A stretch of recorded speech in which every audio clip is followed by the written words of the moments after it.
मात्र एक बेलपत्री का पत्ता, जिसके भीतर ब्रह्मा भी है, विष्णु भी हैं, शिव भी हैं, और इस बेलपत्री के बीच वाली पत्ती से लेकर जहां दो पत्तियां रहती हैं, उस पत्ती के बीच में जो गैप होता है डंडी का, इसमें 64 योगनियां भी हैं।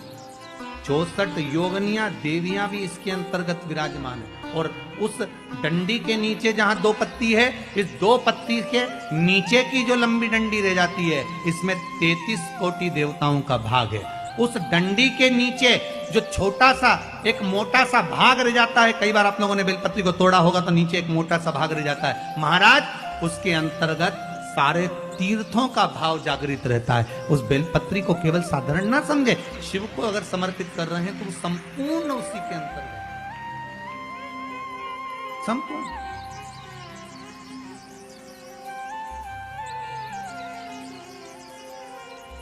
केवल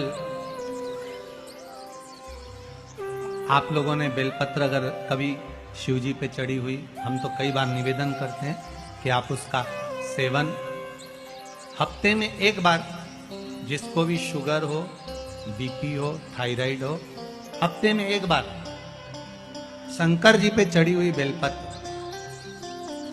अवधूतेश्वर महादेव के नाम से, कौन से महादेव? अवधूतेश्वर महादेव के नाम से खाना प्रारंभ कर देना चाहिए, हफ्ते में एक बार। और जिसके भी घुटने में प्रॉब्लम रहती है या डॉक्टर ने बोल दिया कि घुटना बदलना पड़ेगा, तो उनके लिए निवेदन है, शिवरात्रि के दिन रात्रि को 12 बजे शंकर जी पे चढ़ी हुई बेलपत्र, भगवान शंकर पर चढ़ी हुई बेलपत्र, शिव जी के मंदिर पर ही बाहर खड़े होकर शिखर का दर्शन कर कर उस बेलपत्र को चबा चबा कर खा लीजिए, घुटना बदलने की जरूरत नहीं पड़ेगी, कभी भी घुटना बदलने की जरूरत। और कई लोगों ने प्रैक्टिकल करके देखा है, आपके बीच में ही लोग बैठे होंगे, बहुत सारे आपके भीतर बैठे होंगे। भगवान भूत भावन भूतेश्वर मेरा शंकर, मेरा कैलाशी, मेरा अविनाशी, मेरा शिव है, इस मृत्यु लोक का। पर दुनिया के लोग न जाने क्यों कहे हम कृष्ण वाले हैं, हम श्री जी वाले, हम शंकर के मंदिर नहीं जाते। वो कोई कहता हम नारायण वाले, हम शंकर को नहीं मानते, हम शंकर का प्रसाद नहीं लेते, हम शंकर के मंदिर नहीं जाते। भगवान को ऐसा बांट दिया, ऐसा बांट दिया कि शंकर के दरवाजे को जाने को तैयार नहीं होता। तो किसी ने एक बार पार्वती जी ने शिव जी से पूछा, भोलेनाथ जी कोई तुम्हारे मंदिर में नहीं आता, कोई तुम पर जल नहीं चढ़ाता, कोई तुम्हें नमन नहीं करता, सब ये मंदिर जाना, नारायण के मंदिर जाना, वो मंदिर जाना, वो देवता को रिझाना, वो देवी को रिझाना, पर तुम्हारे को कोई नहीं रिझाता। शंकर भगवान बोले मत रिझाने दे, अपने को कोई दिक्कत नहीं, अपन तो शांति से बैठे रहो। मेरे ससुर ने मुझे श्राप दिया है, दक्ष प्रजापति ने, ए शंकर मैं तुझे श्राप देता हूँ कि तू शमशान में निवास करेगा। शंकर भगवान बोले उस दिन से मैं बड़ा प्रसन्न हूँ, क्योंकि मैं शमशान में रहता हूँ। आज किसी का भी भजन कर ले, चाहे ये राम कहे, चाहे ये कृष्ण कहे, चाहे देवी कहे, चाहे दत्त कहे, इसकी मर्जी पड़े, जितना देवी देवता पूछता फिरे, पर आखिरी में मरने के बाद तो मेरे पास आएगा ना, तब निपट लूंगा। बस उस दिन का इंतजार है। और जैसे ही मेरे पास आया, ऐसी लकड़ी में जलाऊंगा गीली कि 3 दिन ठंडा नहीं होने दूंगा। जिस पुराण को हम श्रवण करने के लिए बैठे हैं, ये पुराण कोई साधारण सा नहीं, इसको कोई साधारण सा ना समझ। भगवान शिव की जब कृपा होती है, करुणा होती है, दया होती है, तब जाकर कहीं आप भगवान शंकर की अविरल भक्ति और मुक्ति की पथ को निश्चित करने वाली शिव महापुराण की कथा श्रवण कर पाते। भगवान त्रिवरी देव महादेव, करुणा सागर भगवान शंकर, दया सागर, जिन्होंने आप सबको यहां पर आमंत्रित करा, कहीं भोले बाबा की दया और उदारता ही है जो पूरे शहर सीहोर में ऐसा कोई भवन नहीं है जिसमें आप लोग नहीं हैं, ऐसा कोई भवन नहीं जहां आप लोग। और शहर तो शहर, पूरे नगर में, पूरे गांवों में, खेड़ों में, क्षेत्र में। और एक निवेदन आप सभी से, जितनी देर की कथा है आप लोग उसको स्मरण कर कर श्रवण करें और अपने जीवन को सार्थक बनाएं। बाबा देवादिदेव महादेव ने ये करुणा करी है, कृपा करी है, दया करी है, जिसको हम अपने जीवन में उतार। बस आपके आसपास में अगर कोई खड़ा हुआ हो, बोल रहा हो, तो उसके चरण पकड़कर आप उसको कहें कि थोड़ा शांत रहें, जिससे हम भगवान की जिस कारण आए, आप आए किस कारण से, आप किस लिए यहां पहुंचे हो, केवल उसके दो कारण हैं। एक बाबा देवादिदेव महादेव का प्रसाद स्वरूप रुद्राक्ष चाहिए और दूसरी शिव महापुराण की कथा चाहिए। केवल दो कारण हैं और इसके सिवाय कोई कारण आपके पास में है नहीं। कौन किसके यहाँ आता है जी, किसके बस का है? जो कोई आए जाए, किसके बस का? ये तो देव आदिदेव महादेव की करुणा, कृपा, दया, उदारता है, जिसके बल पर हम भगवान की अविरल भक्ति और मुक्ति का साधन शिव महापुराण कथा का रसास्वादन करते। शंभो शरणे मांगो घड़ी रे घड़ी, दुख काटो दया करी ने दर्शन आपो। शंभो शरणे मांगो घड़ी रे घड़ी, दुख काटो दया करी ने दर्शन आपो। बाबा से केवल एक निवेदन, एक प्रार्थना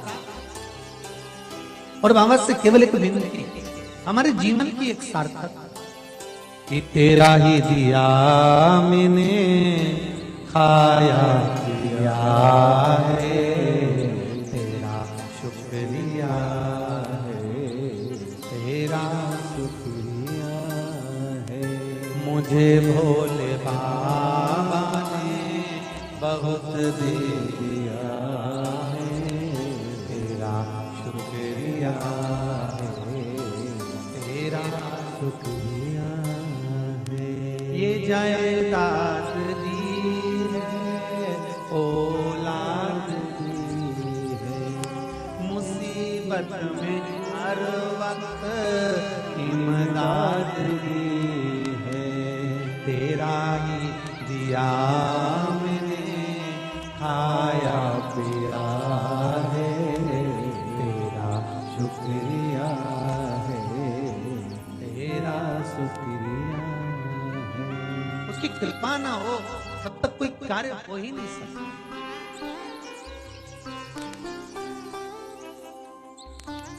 संसार में आने के बाद देखिए, अगर भगवान के होना है, परमात्मा के अगर हमको होना है, तो थोड़ा सा तो जीवन में कष्ट। वैकुंठ चतुर्दशी का जो दिन है महाराज, इस दिन रात्रि को 11 बजे से लेकर 12:30 के बीच में दीपदान होता है और 14 दिए का दान होता है। इसमें 14 दीप